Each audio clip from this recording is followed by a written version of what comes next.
क्या दोस्तों आपको पता है हाल ही में भारतीय वायुसेना दिवस कब मनाया गया? फिजिक्स में नोबेल पारितोषिक किसने जीता? तूफान एलेक्स के कारण किस देश को सबसे ज्यादा क्षति पहुंची? और दुनिया की सबसे तीखी मिर्च जिसको हाल ही में जीआई टैग मिला है, तो यह मिर्च का उत्पादन किस राज्य में होता है? ऐसे ही बड़ी खबरों को कवर करते हुए हमने आज का बोले तो 8 अक्टूबर का करंट अफेयर का वीडियो तैयार किया है। यह वीडियो लास्ट तक देखें। लास्ट में मैं आपसे एक क्वेश्चन पूछूंगा जिसका आंसर आपको नीचे कमेंट बॉक्स में देना है। और अभी तक आपने हमारी जीके 2020 चैनल को सब्सक्राइब नहीं किया है तो सब्सक्राइब कीजिए, बाजू में जो बेल आइकन है उसे भी प्रेस कर दीजिए, क्योंकि आने वाले हर एक वीडियो की अपडेट आपको सबसे पहले मिले। चलिए स्टार्ट करते हैं पहले क्वेश्चन से। पहला क्वेश्चन, भारतीय वायुसेना दिवस प्रत्येक वर्ष कब मनाया जाता है? इंग्लिश में बोले तो इंडियन एयरफोर्स डे प्रति वर्ष मनाया जाता है 8 अक्टूबर को, यानी कि आज ही भारतीय वायुसेना दिवस मनाया जा रहा है। लेकिन 8 अक्टूबर को यह भारतीय वायुसेना दिवस क्यों मनाया जाता है? क्योंकि आज ही के दिन भारतीय वायुसेना की स्थापना हुई थी। कब? 8 अक्टूबर 1932 को। और 8 अक्टूबर 1932 को भारतीय विधायिका द्वारा भारतीय वायुसेना विधेयक पारित करने के साथ ही हमारे भारतीय वायुसेना अस्तित्व में आई थी। और उनसे जुड़े और भी क्वेश्चन बन सकते हैं, जैसा कि प्रथम भारतीय वायुसेना प्रमुख का कार्यभार किसने संभाला था? 1 अप्रैल 1954 को एयर मार्शल सुब्रतो मुखर्जी, क्या नाम है? एयर मार्शल सुब्रतो मुखर्जी ने प्रथम भारतीय वायुसेना के प्रमुख का कार्यभार संभाला था। और भारतीय वायुसेना के पहले हवाई दस्ते का गठन कब हुआ था? 1 अप्रैल 1933 को। और भारत की आजादी के समय रॉयल इंडियन एयरफोर्स के प्रमुख को कमांडर इन चीफ कहा जाता था और उनका दर्जा एयर मार्शल का होता था। और 1 अगस्त 1964 से वायुसेना के प्रमुख के पास एयर चीफ मार्शल का पद भी है। और हमारे भारत देश के वर्तमान एयर चीफ मार्शल कौन है? इमेज में देख सकते हैं, नाम है राकेश कुमार सिंह भदौरिया, हमारे वर्तमान एयर चीफ मार्शल है। और दोस्तों इसी तरह हर क्वेश्चन से जुड़े इंपॉर्टेंट फैक्ट मैं आपके सामने रखता हूं। हमारा यह तरीका आपको अच्छा लगता है, लाइक करना मत भूलिएगा। दूसरा क्वेश्चन है स्क्रीन पर, संस्था या संगठन और स्थापक के संदर्भ में कौन सा युग्म सही नहीं है? दोस्तों आपको भी पता है कि क्लास 1-2 की एग्जामिनेशन में इसी पैटर्न के बहुत से क्वेश्चन पूछ लिए जाते हैं। हमें यहां पूछा गया है संस्था या तो संगठन और इसके स्थापक के संदर्भ में कौन सा युग्म सही नहीं है, यानी कि गलत है। दोस्तों हमारा यहां ऑप्शन है, ऑप्शन डी जो वाला युग्म है वो ऑप्शन गलत है। अहमदिया आंदोलन, फिरोज शाह मेहता स्थापक नहीं थे। और यहां चारों ऑप्शन की चर्चा करें तो गुरुवायूर सत्याग्रह के केलप्पन ने किया था केरल राज्य में। अंजुमने इस्लाम जो संगठन की स्थापना की थी बदरुद्दीन तैयब जी ने। और परमहंस मंडली के स्थापक गोपाल हरि देशमुख थे, यानी कि हमारा आंसर बन जाता है ऑप्शन डी। लेकिन यहां हाल ही में सुर्खियों में रहे हैं बदरुद्दीन तैयब जी। और बदरुद्दीन तैयब जी का दोस्तों आज है जन्म दिवस। 8 अक्टूबर 1944 को बदरुद्दीन तैयब जी का जन्म हुआ था और बदरुद्दीन तैयब जी का निधन 19 अगस्त 1909 को हुआ था। और मैंने यह क्वेश्चन इसीलिए सेट किया क्योंकि बदरुद्दीन तैयब जी ने 2 संस्था या संगठन की स्थापना की थी। एक नाम था मुंबई प्रेसिडेंसी एसोसिएशन और अंजुमने इस्लाम। इन दोनों संस्थान की स्थापना बदरुद्दीन तैयब जी ने की थी और इसीलिए यह करंट अफेयर में है। वे प्रसिद्ध वकील, न्यायाधीश और कांग्रेस के नेता थे। वे धर्मनिरपेक्ष समाज की कल्पना करते थे। अपनी निष्पक्षता के लिए भी उनकी बड़ी ख्याति थी बदरुद्दीन तैयब जी की। और बदरुद्दीन तैयब जी ने हमारे भारत देश के यह क्रांतिकारी लोकमान्य तिलक को छुड़ाने में बहुत ही अहम रोल अदा किया था। क्या बात है, देखो जब उनकी नियुक्ति मुंबई हाईकोर्ट के न्यायाधीश के पद पर हुई तो बाल गंगाधर तिलक पर सरकार द्वारा चलाए गए राजद्रोह के मुकदमे में तिलक को जमानत पर छोड़ने का साहसिक कार्य बदरुद्दीन तैयब जी ने किया था। और वो इंडियन नेशनल कांग्रेस से भी जुड़े हुए थे, तो वो उनके अध्यक्ष भी रह चुके हैं। देखो भारतीय राष्ट्रीय कांग्रेस के 1887 में मद्रास में आयोजित तीसरे वार्षिक अधिवेशन के अध्यक्ष वे सर्वसम्मति से चुने गए थे। अपने अध्यक्षीय भाषण में उन्होंने कहा था, क्या कहा था? समझ में नहीं आता कि सभी के हित में देशवासियों के साथ कंधे से कंधा मिलाकर मुसलमान आगे क्यों नहीं बढ़ सकते? उन्हें कोई हिचक नहीं होनी चाहिए। इस तरह की विचारधारा बदरुद्दीन तैयबजी रखते थे। और दोस्तों, कुछ महत्वपूर्ण संगठन की बात करते हैं तो संस्था या तो संगठन, हमने ऑप्शन में पढ़ा अहमदिया आंदोलन। अहमदिया आंदोलन संगठन की स्थापना गुलाम अहमद ने की थी। ब्रिटिश सार्वजनिक सभा की स्थापना दादा भाई नौरोजी ने की थी और दादा भाई नौरोजी को great old man of India के नाम से भी जाना जाता है। और अखिल भारतीय अस्पृश्यता निवारण संघ की स्थापना हमारे पूज्य महात्मा गांधी जी ने की थी। और सर्वेंट ऑफ इंडिया सोसाइटी की स्थापना गोपाल कृष्ण गोखले ने की थी। और गोपाल कृष्ण गोखले हमारे गांधी जी के राजकीय गुरु थे। और दोस्तों, तीसरा क्वेश्चन, साल 2020 का फिजिक्स नोबेल पुरस्कार निम्न में से किसको प्रदान नहीं किया गया? दोस्तों, यहां फिर से एक ट्विस्ट वाला क्वेश्चन, फिजिक्स का नोबेल पुरस्कार 2020 किसको प्रदान नहीं किया गया? हार्वे जे अल्टर को। क्योंकि कल ही हमने करंट अफेयर में पढ़ा था कि मेडिसिन क्षेत्र में नोबेल पुरस्कार दिया गया है हार्वे जे अल्टर को, फिजिक्स में नहीं। यानी कि इस क्वेश्चन का सही आंसर है ऑप्शन बी। लेकिन इस साल रोजर पेनरोज, रेइनहार्ड गेंजल और एंड्रिया गेज तीनों को संयुक्त रूप से 2020 का फिजिक्स नोबेल पुरस्कार प्रदान किया गया है। तो उनके किस महत्वपूर्ण संशोधन के लिए यह पुरस्कार दिया गया है वो भी मैं आपको बता दूं। वर्ष 2020 के फिजिक्स नोबेल पुरस्कार को 2 भागों में विभाजित किया गया। इसमें से आधा पुरस्कार रोजर पेनरोज को, किसको? रोजर पेनरोज को आधा पुरस्कार यानी कि 50%, जबकि दूसरा आधा भाग रेइनहार्ड गेंजल और एंड्रिया गेज को संयुक्त रूप से दिया गया। यानी कि जो बाकी 50% है इसमें से 25% यह दोनों को पुरस्कार प्रदान किया गया। और फिजिक्स नोबेल पुरस्कार क्यों दिया गया? रोजर पेनरोज को उनकी ब्लैक होल की उत्पत्ति सापेक्षता के सामान्य सिद्धांत का एक मजबूत पूर्वानुमान खोज के लिए यह रोजर पेनरोज को पुरस्कार मिला है। कितने? आधा पुरस्कार। और रेइनहार्ड गेंजल और एंड्रिया गेज को हमारी गैलेक्सी के केंद्र में सुपर मैसिव कॉम्पैक्ट ऑब्जेक्ट की खोज के लिए संयुक्त रूप से दिया गया है। लेकिन एक और क्वेश्चन बनता है कि फिजिक्स का नोबेल पुरस्कार किसके द्वारा दिया जाता है? तो याद रखो, फिजिक्स का नोबेल पुरस्कार royal academy of sciences Stockholm Sweden द्वारा प्रदान किया जाता है। तो आपको इस इंस्टीट्यूट का नाम याद रखना है, रॉयल एकेडमी ऑफ साइंसेज, जो स्टॉकहोम में स्थित है। इसके द्वारा यह फिजिक्स का नोबेल पुरस्कार प्रति वर्ष दिया जाता है। चौथा क्वेश्चन, निम्न में से किस राज्य की मशहूर मिर्च डल्ले खुर्सिनी को जीआई टैग मिला? दोस्तों, दुनिया की सबसे तीखी मिर्च है जिसका नाम है डल्ले खुर्सिनी, जिसको जीआई टैग मिला है, वो सिक्किम राज्य का एक प्रमुख कृषि उत्पाद है। यानी कि इस क्वेश्चन का सही आंसर है सिक्किम। सिक्किम की लाल चेरी मिर्च, जिसे स्थानीय रूप से डल्ले खुर्सिनी के नाम से जाना जाता है, उनको केंद्रीय उद्योग संवर्धन और आंतरिक व्यापार से जीआई टैग प्राप्त किया है। इसे दुनिया की सबसे तीखी मिर्चों में से एक माना जाता है। डल्ले खुर्सिनी अभी स्थानीय बाजार में करीब 480 रुपये प्रति किलोग्राम के हिसाब से बेची जाती है।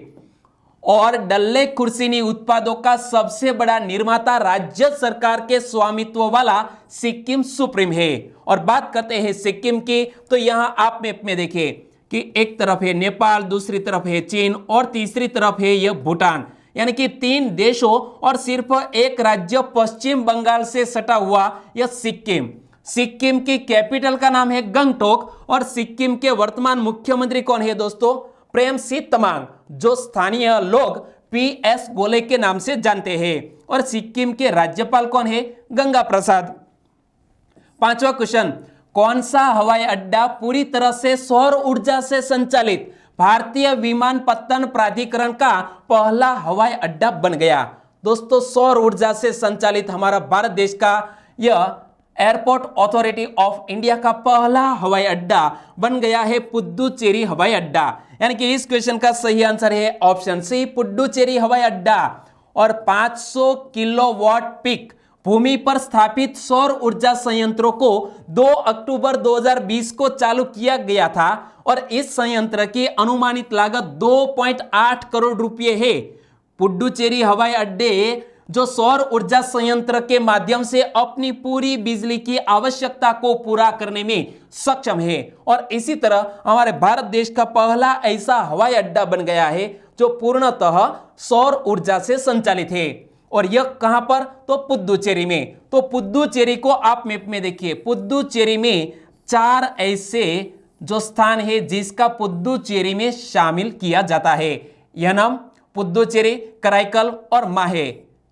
और देखो दोस्तों, केंद्र शासित प्रदेश पुडुचेरी कानूनी रूप से भारतीय संघ में शामिल होने का 59वां दिवस हाल ही में मनाया गया और 16 अगस्त 1962 को केंद्र शासित प्रदेश पुडुचेरी का कानूनी रूप से भारतीय संघ में विलय हुआ था और पुडुचेरी 18 अक्टूबर 1954 को जनमत संग्रह के जरिए स्वतंत्र हुआ था। और जो उनके 4 प्रदेश है तो वो भी आप जान लीजिए कि कराईकल जो तमिलनाडु से गिरा है, क्या कराईकल है वो तमिलनाडु से गिरा है।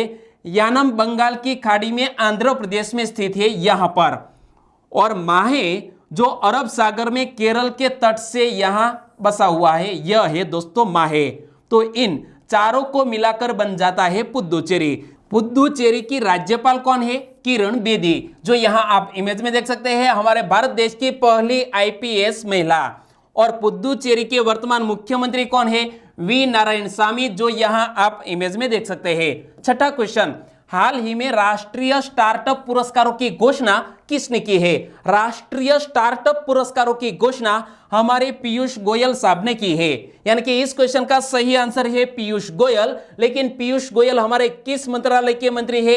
वाणिज्य और उद्योग मंत्री है पीयूष गोयल। और राष्ट्रीय स्टार्टअप पुरस्कार किस उद्देश्य से शुरू किया गया यह पुरस्कार है? तो याद रखो, श्रेष्ठ स्टार्टअप की पहचान करना और उन्हें पुरस्कृत करने हेतु यह राष्ट्रीय स्टार्टअप पुरस्कार की शुरुआत की गई है और यह पहली बार नेशनल स्टार्टअप अवार्ड हाल ही में प्रदान किए गए हैं। और पहली बार दिए जा रहे इन पुरस्कारों के लिए 12 क्षेत्रों से आवेदन आमंत्रित किए गए थे, जिसे बाद में उप वर्गीकृत करके 35 श्रेणियों में बांटा गया था और प्रत्येक विजेता स्टार्टअप को 5-5 लाख रुपए की नकद राशि दी जाएगी। तो यह बात भी याद रख लीजिए। 7वां क्वेश्चन, हाल ही में युद्ध प्रदूषण के विरुद्ध नाम से एक वायु प्रदूषण विरोधी अभियान किसने शुरू किया है? दोस्तों अभियान का नाम क्या है? युद्ध प्रदूषण के विरुद्ध। और इस अभियान की शुरुआत हाल ही में की है अरविंद केजरीवाल ने। कहां? दिल्ली में। इसलिए इस क्वेश्चन का सही आंसर है अरविंद केजरीवाल। और अरविंद केजरीवाल बोले तो दिल्ली के वर्तमान मुख्यमंत्री। और उन्होंने युद्ध प्रदूषण के विरुद्ध अभियान शुरू किया है। कब शुरू किया? 5 अक्टूबर 2020 को। और अरविंद केजरीवाल बोले तो दिल्ली के वर्तमान मुख्यमंत्री है। और वैश्विक महामारी कोविड-19 के दौरान वायु प्रदूषण जीवन के लिए खतरा हो सकता है, क्योंकि ये दोनों ही हमारे फेफड़ों को प्रभावित कर सकते हैं। और इस अभियान के तहत राज्य ने दिल्ली शहर को सभी 13 प्रदूषण हॉटस्पॉट्स के लिए अलग अलग योजनाएं तैयार की है। और बात करते हैं दिल्ली की, तो दोस्तों मैं आपसे क्वेश्चन पूछना चाहूंगा कि दिल्ली की स्थापना कब हुई? दोस्तों यदि आपको याद है, मैंने कई बार बताया, तो नीचे कमेंट सेक्शन में लिख सकते हैं। और दिल्ली के मुख्यमंत्री अरविंद केजरीवाल ने यह भी घोषणा की है कि ग्रीन दिल्ली नामक एक मोबाइल ऐप का भी विकास किया जा रहा है, जो लोगों के द्वारा प्रदूषण पैदा करने वाली गतिविधियों को दिल्ली सरकार के ध्यान में लाने में मदद करेगी। यह ग्रीन दिल्ली नामक मोबाइल एप्लीकेशन। 8वां question, Bapu the unforgettable book का विमोचन किसने किया है? बापू द अनफॉरगेटेबल नामक बुक यह एक कॉफी टेबल बुक है जिसका हाल ही में विमोचन किया है मनीष सिसोदिया ने। यानी कि इस क्वेश्चन का सही आंसर है उप मुख्यमंत्री दिल्ली के मनीष सिसोदिया। तो याद रखो, दिल्ली के मुख्यमंत्री के बारे में हमने अगला क्वेश्चन पढ़ा। लेकिन दिल्ली के उप मुख्यमंत्री कौन है? मनीष सिसोदिया। तो दिल्ली के उप मुख्यमंत्री मनीष सिसोदिया ने महात्मा गांधी की 151वीं जयंती के अवसर पर एक वर्चुअली कार्यक्रम के दौरान बापू द अनफॉरगेटेबल शीर्षक से एक कॉफी टेबल बुक का विमोचन किया है। और इस बुक की फ्रंट पेज को आप यहां देख सकते हैं। तो इस बुक में क्या है? बहुत सी हमारे पूज्य बापू की ऐसी दुर्लभ तस्वीरें इस कॉफी टेबल बुक में है। तो याद रखो, बापू द अनफॉरगेटेबल बुक पाठकों को सोचने और महात्मा गांधी की विचारधारा और दर्शन की एक झलक प्रदान करेगी। इस पुस्तक में दिल्ली के इतिहास, दुर्लभ तस्वीरों, एपिग्राफ और अन्य विवरणों के कई अनछुए पहलू शामिल किए गए हैं इस कॉफी टेबल बुक में। नवा क्वेश्चन, हाल ही में पुणे के अगरकर रिसर्च इंस्टीट्यूट के वैज्ञानिकों ने पाइपवर्ट की 2 नई प्रजातियों की खोज कहां से की है? इमेज में दोस्तों देख सकते हैं, नाम है अगरकर रिसर्च इंस्टीट्यूट, जो पुणे में स्थित है। और इस संस्थान के वैज्ञानिकों ने हाल ही में पश्चिमी घाट में पाइपवर्ट की 2 नई प्रजातियों की खोज की है। यानी कि इस क्वेश्चन का सही आंसर है वेस्टर्न घाट। महाराष्ट्र के सिंधुदुर्ग जिले से खोजी गई प्रजाति को उसके अत्यंत छोटे आकार के पुष्पक्रम के कारण इसका नाम एरिओकोलोन परविसेफालम रखा गया है। नाम थोड़ा डिफिकल्ट है, फिर से एक बार पढ़ लेते हैं। एरिओकोलोन परविसेफालम, जो इस प्रजाति का नाम रखा गया है। और दूसरी प्रजाति एरिओकोलोन कारावलेंस को कर्नाटक के कमुटा से खोजा गया है और इसका नाम कर्नाटक के तटीय क्षेत्र कारावली के नाम से रखा गया है। और दूसरी प्रजाति को भी इमेज में देख सकते हैं। और यहां आप वेस्टर्न घाट भी देख सकते हैं। वेस्टर्न घाट जो दोस्तों यहां महाराष्ट्र से शुरू होकर कर्नाटक और केरल से आगे बढ़ते हुए यहां पर फैला हुआ है वेस्टर्न घाट। 10वां क्वेश्चन, निम्न में से किस देश में आए तूफान एलेक्स के कारण लाखों लोग प्रभावित हुए? दोस्तों यहां सबसे महत्वपूर्ण बात है तूफान का नाम एलेक्स, और किस देश को सबसे ज्यादा प्रभावित किया? इटली देश को।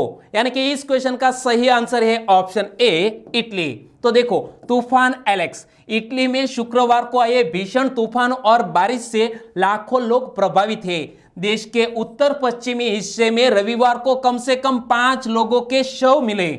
अधिकारियों ने बताया कि शनिवार को भी 2 लोगों की मौत हुई थी, जबकि 9 से ज्यादा लोग भीषण बारिश के बाद लापता हो गए थे। लेकिन यहां हमें बात करनी है तूफान एलेक्स की।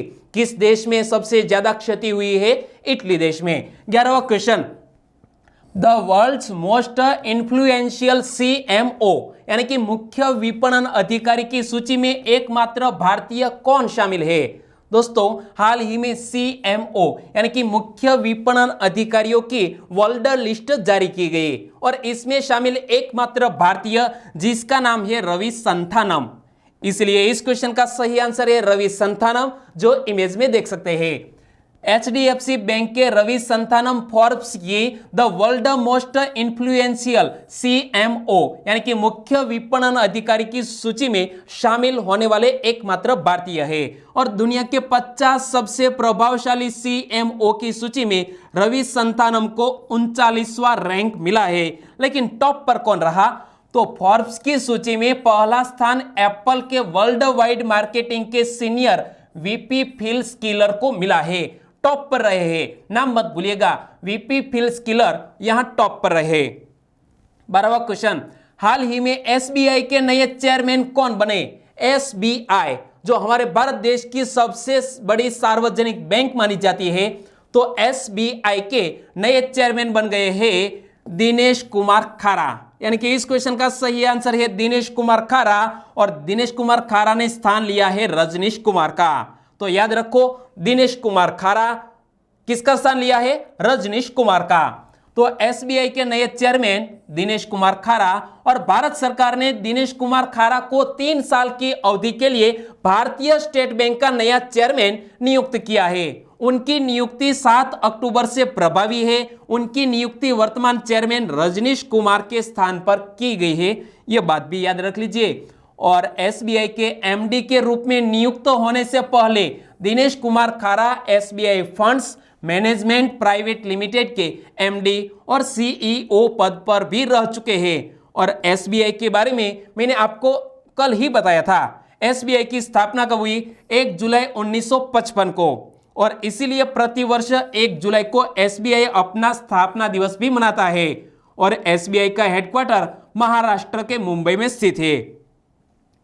13वां क्वेश्चन, हाल ही में नागरिक उड्डयन सुरक्षा ब्यूरो यानी कि बीसीएएस का महानिदेशक किसको नियुक्त किया गया?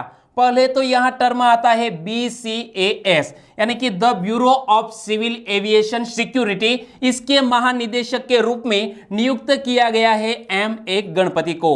यानी कि इस क्वेश्चन का सही आंसर है M.A. गणपति। लेकिन इनसे पहले इस स्थान पर कौन थी? उषा पांडे। और तब भी मैंने आपको करंट अफेयर में यह क्वेश्चन बताया था, उषा पांडे को नागरिक विमानन सुरक्षा ब्यूरो यानी कि बीसीएएस के महानिदेशक का अतिरिक्त कार्यभार सौंपा गया था। और उषा पांडे बीसीएएस की डीजी नियुक्ति की जाने वाली पहली महिला और तीसरी आईएएस अधिकारी थी। और अब बात करते हैं M.A. गणपति। वो जब इस पद पर विराजमान हो चुके हैं तो उत्तराखंड कैडर के 1986 बेंच के वरिष्ठ आईपीएस अधिकारी M.A. गणपति को नागरिक उड्डयन सुरक्षा ब्यूरो का महानिदेशक नियुक्त किया गया है। इमेज में देख सकते हैं M.A. गणपति। और नागरिक उड्डयन सुरक्षा ब्यूरो की स्थापना कब हुई? 1978 में। और इसका हेडक्वार्टर नई दिल्ली में स्थित है। और मंत्रिमंडल की नियुक्ति समिति ने M.A. गणपति को नागरिक उड्डयन सुरक्षा ब्यूरो के महानिदेशक पद पर उनकी सेवानिवृत्ति यानी कि 29 फरवरी 2024 तक के कार्यकाल के लिए बने रहने को भी मंजूरी दे दी है। यानी कि वो अपनी सेवानिवृत्ति तक इस पद पर बने रहेंगे। और दोस्तों अब बात करते हैं लास्ट वीडियो के क्वेश्चन की। लास्ट वीडियो में मैंने आपसे क्वेश्चन पूछा था, लंदन में इंडिया हाउस में क्रांतिकारी केंद्र की स्थापना किसने की थी? लंदन में इंडिया हाउस में क्रांतिकारी केंद्र की स्थापना की थी श्यामजी कृष्ण वर्मा ने। श्यामजी कृष्ण वर्मा हमारे भारत देश के एक महान क्रांतिकारी जिसका जन्म गुजरात के कच्छ के मांडवी में हुआ था। और दोस्तों इसके बारे में मैंने आपको डिटेल में बताया था। इस क्वेश्चन का सही आंसर था श्यामजी कृष्ण वर्मा। लगभग सभी दोस्तों ने इस क्वेश्चन का सही आंसर दिया। हमारे बहुत से सब्सक्राइबर फ्रेंड उनके बारे में लिखते हैं। उनके नाम है कपिल ठाकुर फ्रॉम मुजफ्फरनगर, वाला संजय, प्रवीण झाला, करण सथवारा। और दोस्तों करण सथवारा ने इसके बारे में बताया है। और मयूरी भावसार फ्रॉम अंबाजी से, पटेल दिनकर, राकेश कुमार ने श्यामजी कृष्ण वर्मा, डीआरडीओ, इसरो और नासा की स्थापना के बारे में भी बताया। आपको बहुत बहुत धन्यवाद राकेश कुमार। हमारे और सब्सक्राइबर फ्रेंड है चिराग पटेल फ्रॉम गोधरा पंचमहाल से, वनकर नितिन कुमार फ्रॉम अहमदाबाद से, विश्व मेवाड़ा, और प्रज्वल कांबले फ्रॉम महाराष्ट्र वर्धा से, प्रतीक परमार फ्रॉम पोरबंदर से, सोलंकी जयश्री फ्रॉम पालड़ी सुरेंद्रनगर से। हमारे और भी सब्सक्राइबर फ्रेंड है भावना रोहित फ्रॉम गुजरात नडियाद से, मेर सोनल ने इसके बारे में डिटेल में बताया। साथ साथ डीआरडीओ की स्थापना के बारे में भी जिक्र किया। मकवाना प्रेम जी, उन्होंने श्यामजी कृष्ण वर्मा के बारे में डिटेल में आंसर दिया। और संजय राठौड़ फ्रॉम आनंद गुजरात से बिलोंग करते हैं, उन्होंने भी इस क्वेश्चन का सही आंसर दिया। सभी दोस्तों को सही आंसर देने के लिए बहुत बहुत धन्यवाद। और आज के वीडियो का क्वेश्चन ए रहा स्क्रीन पर, निम्न में से किस पत्रिका का संबंध महात्मा गांधी के जीवन से नहीं है? दोस्तों 4 ऑप्शन आपकी स्क्रीन पर है। और फिर से मैंने आपको एक ट्विस्ट वाला क्वेश्चन पूछा है कि निम्न में से किस पत्रिका का संबंध महात्मा गांधी के जीवन से नहीं है। और दोस्तों आंसर देना है नीचे कमेंट बॉक्स में। और दोस्तों मैंने आपको एक पत्रिका के स्थापना दिवस को लेकर यह क्वेश्चन बताया था, आपको याद है तो कमेंट में लिखिए, क्योंकि एक बार जो आप लिख देंगे फिर आप उसे कभी नहीं भूलेंगे। और आज का वीडियो कैसा लगा? अच्छा लगा, हेल्पफुल लगा तो आपके दोस्तों तक इस वीडियो की लिंक शेयर करना मत भूलिएगा, चाहे फेसबुक, व्हाट्सएप, टेलीग्राम जो भी आप यूज कर रहे हैं। छोटी सी उम्मीद के साथ आज का वीडियो यहीं खत्म करते हैं, फिर मिलेंगे नए करंट अफेयर वीडियो के साथ। तब तक के लिए टेक केयर एंड जय हिंद।